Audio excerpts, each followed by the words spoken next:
guys, welcome back to the Real Southern Garden. I'm Sarah, and today we're going to do a vegetable garden tour. I'm going to show you what I've got going up there on that big hill. And I know this year a lot of people are getting into vegetable gardening and growing food for the first time, and it can be tricky. You got to get the soil right, especially if you live where it's clay like I do, and we have humidity and we have bugs and all that stuff. But the most important thing is picking and choosing what you're going to grow. And I'm going to share with you in this video my favorite things to grow that I think are really the most forgiving for our climate and beyond, honestly. And I'm also going to share with you a brand new raised bed that I'm really excited about that I'm going to be putting sweet potatoes in this video. So let's head up to that hill. Let me show you what's going on up there.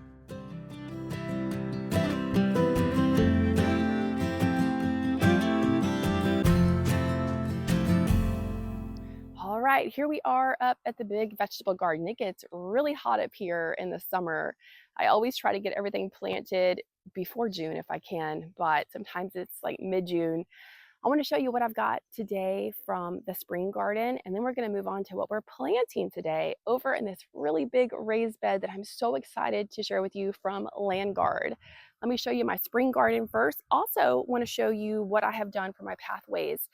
So I usually do cardboard and I put mulch over it, and I have done that all over there. You'll see it. But I ran out of mulch, and I've got a toddler. I've got a lot of things going on this year, and I don't love plastic. But what I'm going to do to get me by this year is I'm just keeping that black plastic tarp as my walkways, and I've got it pinned down with the stainless steel, little pins that hold it down. And I'm not putting mulch or dirt or anything on it, because if I do that, weeds grow on top. It's just to be a walkway for now. And as long as I don't put anything on it and I make sure nothing settles on it, not a lot of stuff anyway, nothing's going to grow on the top. So that's why that looks like that. But it just makes sense because it takes so much mulch to cover with the cardboard for that big expanse back there. And this year I don't have time to do it. My neighbors have tractors. We borrowed those a lot, but with everything going on this year, it makes sense just to do this. And I made it nice and pretty up here at the very front with the mulch and, of course, the cardboard. Don't ever do the landscape. I mean, if you want to, do what you want, but I've done it before and tried the permeable landscape fabric with mulch on top, and honestly, the weeds just grow through it and on it, and it's so hard to get rid of. So I personally will never do that again. Anyway, let's head up there.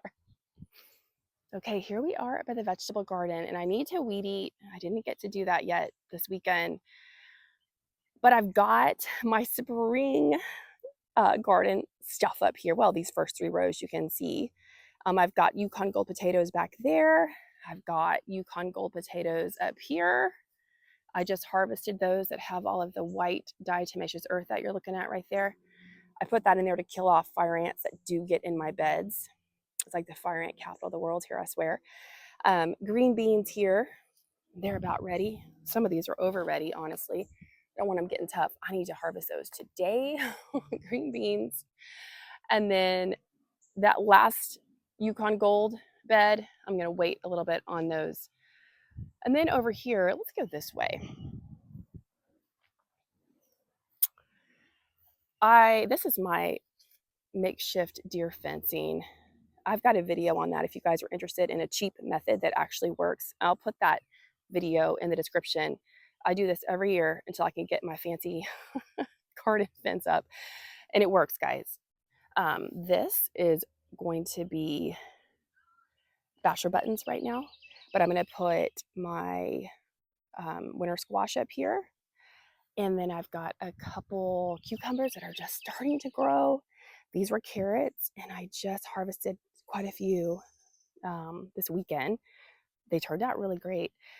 And the fertilizer I used this year, I think really helped for the carrots and the potatoes.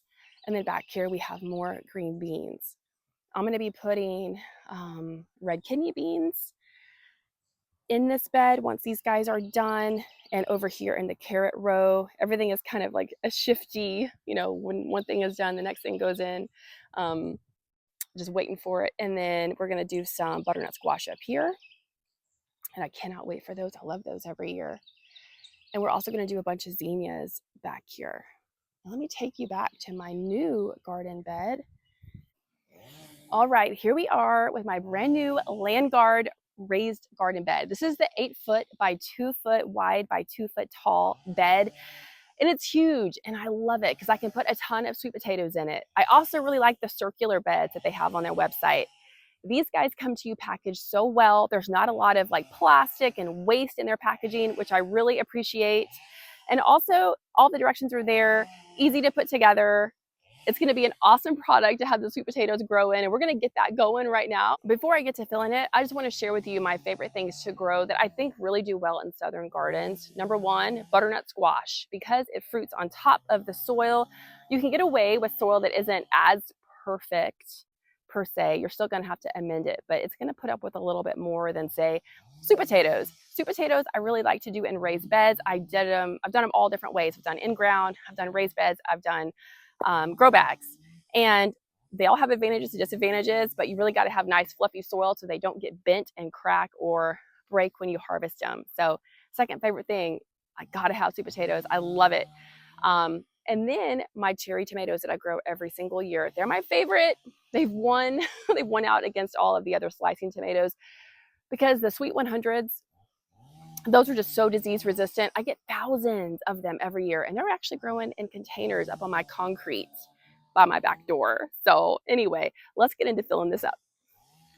So here's what it looks like right there. You can see I haven't filled it at all yet. I'm going to put some cardboard down at the bottom, and then we're just going to start filling it up and get these sweet potatoes in. I am so thrilled to grow in this year.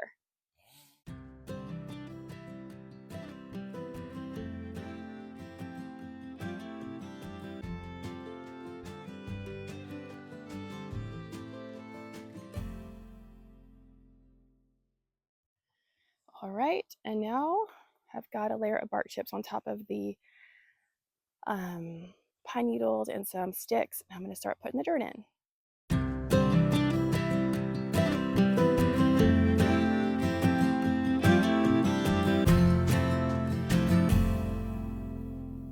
All right, so we've got it all filled up, and just a little secret, I use whatever is on sale as far as like Miracle-Gro or Good Soil. I don't care the brand. As long as it's good soil per se. I'll use in-ground. I'll use made for containers. I'll use organic, whatever is on sale. Now, I grow organic as far as I don't spray anything on anything once I actually have it planted. Besides neem oil or diatomaceous earth, I'll use that for bugs. But I don't add anything, no spray or anything like that is not organic. But as far as the soil goes, I'm not super picky if it's like organic or not or whatever. I do the best I can. I figure it's a lot better than what I'm getting at the grocery store, and that's how I do it. So I'm gonna go get the sweet potatoes and we're gonna get them planted. Now these already need water. And this year I did not start my own. I just bought Beauregard this year, and like you guys have heard me say, we're all busy, but really, really busy this year. So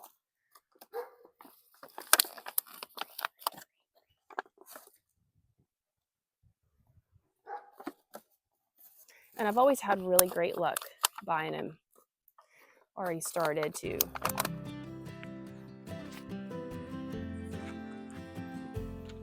Something else that I really love about Landguard is they have these cute little lights that just magnetically stick onto your raised bed. They are awesome. They're solar powered. So out here at night, you can see what you're doing. If you want to inspect your plants, make sure there's no pests on them or whatever. I love that. They have pretty cute little packaging, I must say. And they sent me this really cool little tote too. So I can use this when I'm shopping for my plants. I can also keep my garden tools in it. Pretty cool.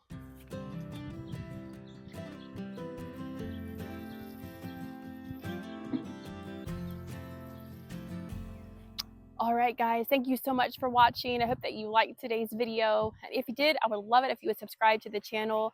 Leave me a comment and let me know what you're growing. And if you want to try out Landguard, any of their products, I have a discount code for you in my description and also a link to their website. I'll see you guys next time in the next video right here at the Real Southern Garden. Bye, guys.